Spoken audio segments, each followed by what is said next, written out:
You are watching the press preview, a first look at what's on the front pages as they arrive. It's time to see what's making the headlines with the Daily Mirror columnist Susie Boniface and former Conservative Special Advisor Anita Boateng. They'll both be with us from now until just before midnight.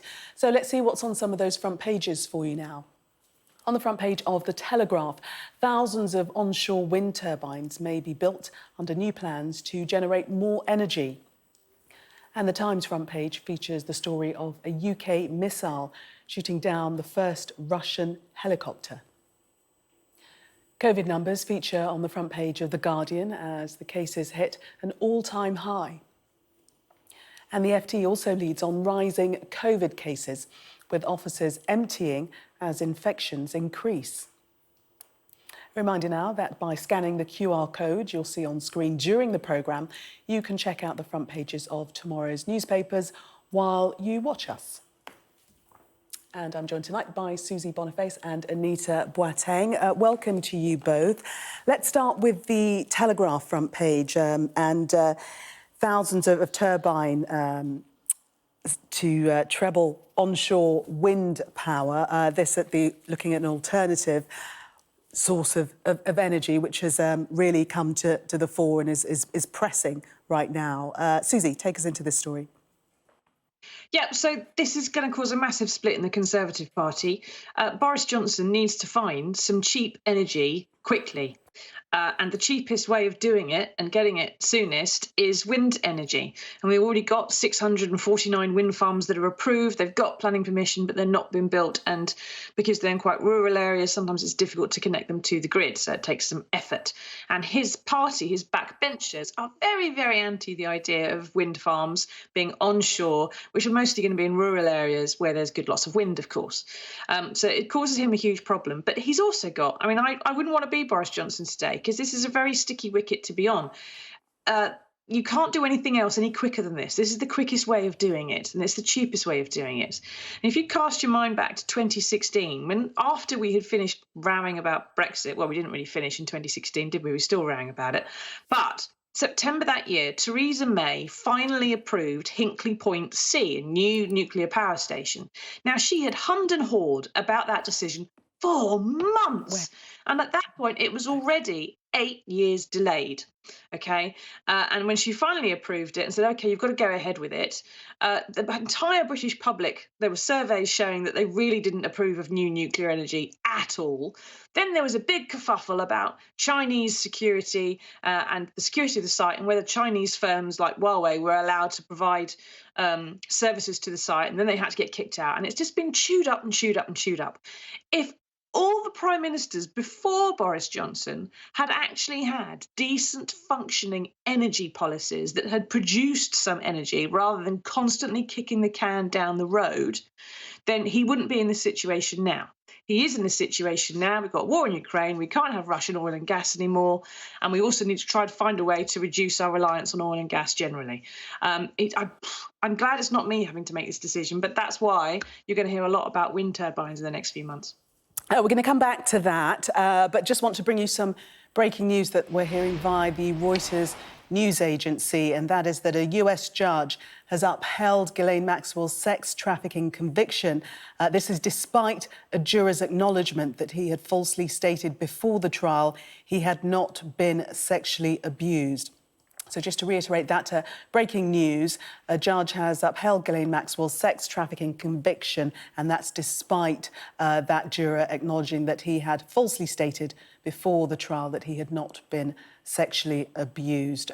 If anything further comes in on that story, we will, of course, bring it to you. But let's return to our newspaper review. And Anita, your thoughts in terms of wind power, energy, obviously being the cheapest, but not so popular with backbenchers, as we've heard.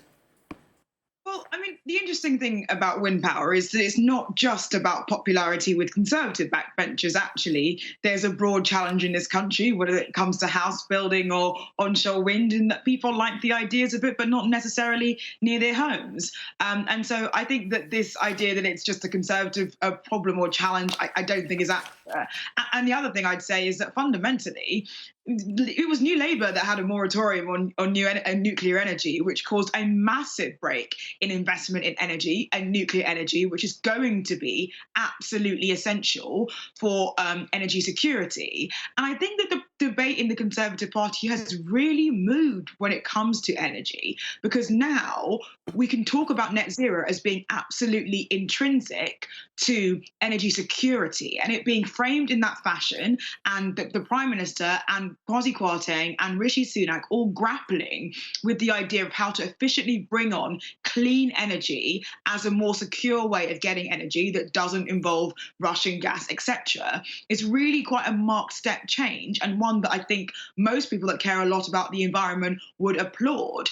And I think that this proposal, when it comes forward, I mean, we've been waiting a little while now, will bring together, I think, that pragmatism around nuclear, as well as being and making a massive push on wind. And I think let's not forget, the Conservative Environment Network, that group of MPs, is about 140 MPs strong. It's one of the biggest groups of Conservatives in Westminster. So I think there's a lot of support for these kinds of policies. But what backbenchers are accurately reflecting, I think, is a degree of hesitancy about the benefits that rural constituents might feel at having these onshore wind farms near their home. Not in my backyard, essentially, a bit of NIMBYism. But it's worth reminding people that Boris Johnson had previously called onshore wind turbines white satanic mills and ludicrous wind farms that failed to pull the skin off a rice pudding.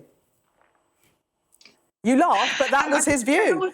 It really has come on, and I think it's become much more energy cost efficient, first of all, and actually they are more powerful now. But I do love a Boris Johnson turn of phrase. OK, that's a nice way to get round that one. Let's move on to The Guardian. Record COVID numbers, and on the day that free tests are no longer to be made available, Susie. Yeah, so this is really convenient. The good news with this is that the increase in cases that we're experiencing now, this huge spike for the BA2 variant, there's two things that are really good about it. Firstly, if you've had the previous BA1 Omicron variant, you're very unlikely to catch this one. It's very, very transmissible, the new variant, but it is not going to be re-transmissible, as it were. You're likely to dodge it if you've had Omicron already. And secondly, is that because it's increasing so rapidly, that means it will also decline very rapidly. It will peak quickly and decline quickly. So that's the bit of good news that's buried at the end of that story in The Guardian. But in the meantime, of course, and as there's a report in the FT as well, there are lots and lots of businesses reporting lots of absences. There are lots of families, lots of people who are shielding, who are very, very worried, again, about catching it. And of course, all the restrictions and so on have been lifted. And there's going to be people who are very concerned and working as well in the NHS who are going to have to deal with this big peak as it comes in. Hopefully it ends quickly and we can all get through it, but they've got to get through that yet. Anita, it's very clear that we're not entirely out of the pandemic, but the infrastructure to track it is being gotten rid of. Well, I mean, I would say that the consensus view appears to be that we're not quite in a pandemic. We are moving to that endemic phase where we will get variants. And the epidemiologists are very sure about this, that they will get, BA2, for instance. But COVID has hit. You say that we're coming out of the pandemic, moving to an endemic status, but COVID has hit an all-time high. It's still an issue, and people are not going to be able to access free tests. So we've got no way after today, really, of tracking it unless people decide to pay for these tests. Yes, and I think that, the government obviously has made that view about their decision about the fact that we were spending, I believe it was 24 billion, but someone please correct me if I'm wrong on that, on testing. And there was this view that there was a need to kind of row back on some of that funding. And that really, you've seen the Chancellor stick to his decision to increase national insurance, for instance, so that there's more resource going into the NHS in the hope that actually this is now a phase where the NHS can cope with those cases. And ultimately, right now, we're not seeing a huge increase in hospital admissions, even though, as you said, Gillian, cases are actually at around 5 million, had COVID last week. So it's relatively high. What we're not seeing is that kind of severity that requires hospitalization, which means the NHS should still be able to cope. And obviously, for the most vulnerable people, they will still be able to get free tests. Yes, and the article saying that hopefully hospitalisations will start falling in the next week or so. That's according to Paul Hunter, Professor of Medicine at the University of East Anglia. Let's move on to the Times and take a look at Ukraine, Susie, and bring us up to date with everything that's happening today. Yes, so there's been, and it's another bit of good news. I must be in a really perky mood. I keep talking about good news today. But basically what's happened here is that a Belfast-built missile system called Starstreak, it cost £100,000 a missile, but it is believed to have been responsible for, in its first trip out in the field in Ukraine, it's been responsible for bringing down, there's footage of bringing down a Russian helicopter, actually split it in two. And it's one of those ones which can get around anti-missile measures because it is guided to its target by someone on the ground. It's not a fire and forget system. But this is built by Thales in Belfast. It's provided by the British government. It's defending Ukraine. It's shooting down aircraft. It's effectively contributing to something of a no-fly zone, put it that way. And it's a bit of positive news, although, you know, the making of missiles and the deaths of people involved is not something to be cheered. There's something positive happening there that we are actually doing to achieve some change on the ground. The issue is, of course, how many of those we have, how many of those Ukraine needs, and how long this is all going to drag out for, and how many more we may have to provide over the long term, because there's no real indication at the moment, although Putin's forces are pulling back out of Kiev and they seem to have been defeated locally. There's some concerns that he's just going to regroup in Belarus, resupply his troops and push them back out again. That's the fact you've got to resupply your troops in a different country is a terrible sign for an invading force. It shows you've got no logistics and no supply chains. And it also shows that, unfortunately, he just really doesn't care about the fact he's picking up these conscripts and throwing them at the missiles of the countries that are supporting Ukraine. So it does look like he's bogged down for the foreseeable. And Susie, just to expand on that, how do you think Putin is going to view the fact that a British missile system is thought to have shot down a Russian helicopter? Well, I think that all depends on whether or not anybody's actually telling that man the truth. And all the reports we've seen and the intelligence that seems to have come out of Russia in the past few weeks is that this is a man who gets up in the morning and his generals and his little coterie of ex-KGB agents around him lie to him on a daily basis about how everything's marvellous. They've lied to him for 20 years about how, yes, Mr. Putin, we've definitely serviced the tanks. Yes, Mr. Putin, we've definitely put oil in the engine blocks, and we've definitely done this, and the aircraft are marvellous, and we've got these fantastic missiles, they can do anything. And then when he actually has to go and use them, he finds out they weren't serviced, the truck tyres have perished, the conscripts have got, as we know, they've got field bandages from the 1970s, they've got food packages and rations from the 1990s. And it would appear that, you know, a man leader who is corrupt and a gangster and is leading a corrupt regime as just taught by example, and all the people underneath him are also robbing and corrupt, and they've been nicking stuff off the state for the entire time that he's been in power. Consequently, the military isn't very good. Anita, in terms of the missile system being used, the British missile system being used, the Ukrainians have been trained by the Brits to use this system. Originally, it was thought it would take 3 or so weeks to get them up to speed, but they've managed to do it in record time. Absolutely. And I think this is, again, testament to the willingness of the UK to be a real partner in both kind of sharing expertise as well as resource to help the Ukrainians in their kind of hours and months of need.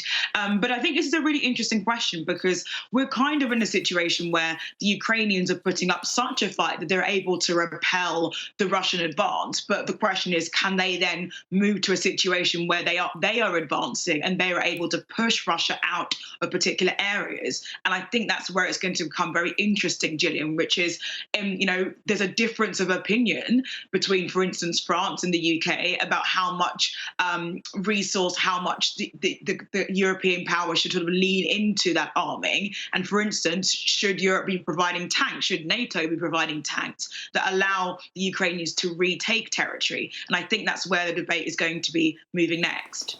Susie, take us into the Daily Telegraph and this story that speculates about the health of President Putin. Yeah, I'll just say, luckily, it seems that Vladimir Putin is providing tanks to the Ukrainians, so they're kind of using that to push them back out. But we'll see how that one pans out. But no, so on the front of the Telegraph, there's a report that from a Russian investigative website, I think it is, that Vladimir Putin's been visited by a thyroid cancer doctor 35 times at his dacha on the Black Sea. And this sort of pays into the suggestions that he's an unwell man. He's very puffy. He seems to be quite paranoid. He's keeping everybody at arm's length. Well, not arm's length, just a massive table's length away from him in the Kremlin. And if you do have a problem with your thyroid, you are on steroids. That makes you puffy. It makes you very irritable. It means that you have a lot of problems for a while with your throat and swallowing and coughing and so on, which may mean you become more paranoid about things like COVID. I think you've had that. But once you've had any kind of surgery on your thyroid, you do have regular checkups afterwards to see if the cancer's returned. So it does look like perhaps that would be an explanation that would fulfill some of the things we have seen in Vladimir Putin. We know he disappeared for about a month in September, so that may explain perhaps there was some treatment of some sort that he underwent. But we don't know what kind. If that's true, there are several different kinds of thyroid cancer. Many of them are easier to treat and may be seen in younger people. The ones often seen in older people are usually harder to treat and harder to survive. So if he's got one of those, then his time may not be very long. OK. We can't ignore the incredible detail in this piece about how he's taken to apparently bathing in the blood extracted from antlers, horns. Yes. Anita, we must leave it there. There has been much speculation about Putin's health for some time. We are going to take a break. Do stay where you are. Coming up, The Express reporting that Prince Andrew is keen to play a key role in the Queen's Platinum Jubilee celebrations. Do stay with us for more after the break.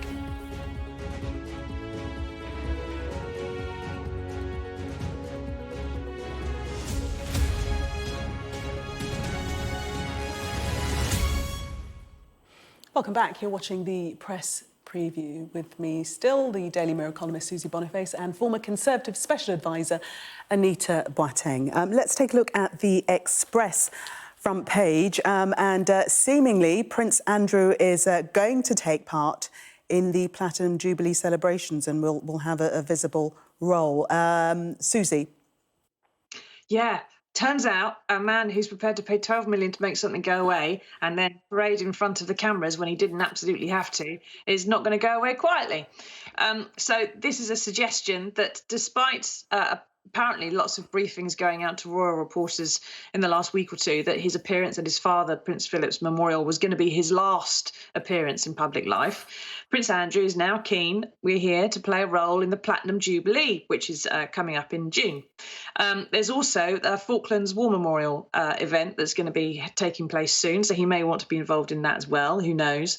But it kind of shows a real tin ear, I think, and it's not a very clever idea because his appearance at the Abbey seems to have been, how can we put it, a bit stage managed by Prince Andrew, because there's been briefings to the press that the rest of the royal family understood he would be travelling in the car with the Queen from Windsor, where they both live these days, to the Abbey, which is fair enough, but that he would then pass her over to the Dean of Westminster Abbey at the back of the church and let him walk her up to the front, whereas Prince Andrew would then slip rather more discreetly into his seat. Instead, there are reports that he refused to let go of the Queen's hand. The Dean had to just sort of stand there, and the Duke of York then marched her up the front of the aisle in front of all the cameras, and that the rest of the royal family were a bit cross with him. Yeah, but it does say that Prince Charles and Prince William were reported to be dismayed, in quotes, by Andrew's prominent role at his father's tribute. We had reports about Prince Andrew being embroiled in a very embarrassing court case. What a convenience. Anita, very quickly, because we've run out of time, run us through the Mac cartoon in the Telegraph. Yes, this is it's pretty straightforward. The view of many Russian oligarchs will be they're not concerned about anything other than the fact that actually our energy bills are so high they may end up wanting to flee the country for that reason. So forget the cost of your super yacht, forget the costs of maintaining your home. It's energy bills that are going to send them running to the hills. Susie, good old Matt, he's hit the spot again, hasn't he? Yeah, if only we could all leave the country on a £25 million yacht. That would be handy, wouldn't it? Unfortunately, the rest is stuck. Thank you both. See you at the top of the 11. Thank you.